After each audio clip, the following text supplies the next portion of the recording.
Hello, awesome people. I hope you guys are having a wonderful day.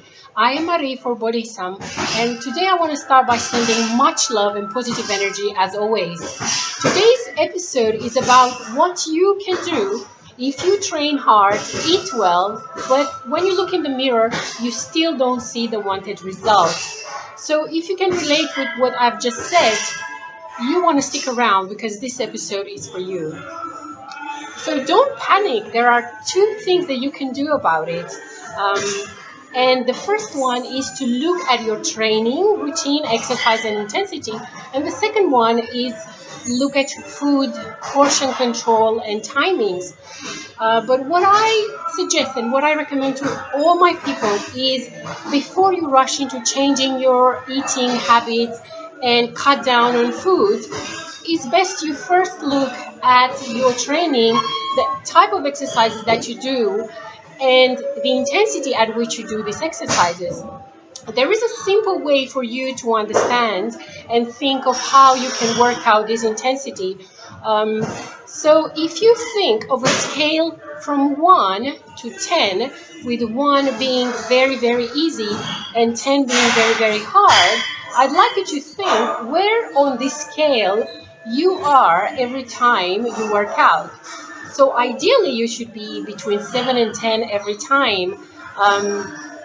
7 is beginning to be hard, 8 starts to be hard, 9 is very hard, and 10 is very, very hard.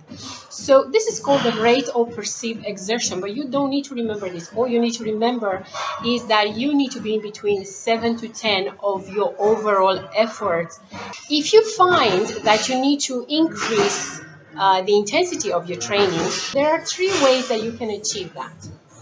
First, let's say that you're performing an exercise with weights and you are aiming for 10 reps. If by rep number 8 you don't feel challenged and you don't feel the burn, then you can go ahead and do a few more reps, up to about 12 reps. I wouldn't recommend to do more than 12 reps if you're using weights. If by the time you do the 12 reps you still don't feel challenged, that's a clear sign that you need to increase your weight. So 1, you can increase the number of reps. 2, you can increase the weight. There is another way, and that is increase the speed at which you are performing your exercise. But before you do that, you need to make sure that you master the technique of that exercise. Otherwise, there is no point because you might end up getting injured. So here are 3 ways that you can increase the intensity of your workout, because it's all about getting out of that comfort zone and it's about how hard you train every day. That's the message I want to leave you with, guys. It's not about the quantity, it's about the quality, and it's about you exceeding your own limits.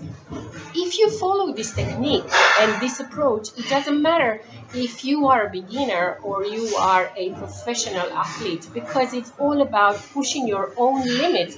We all have different fitness levels, and you should not compare yourself with anyone.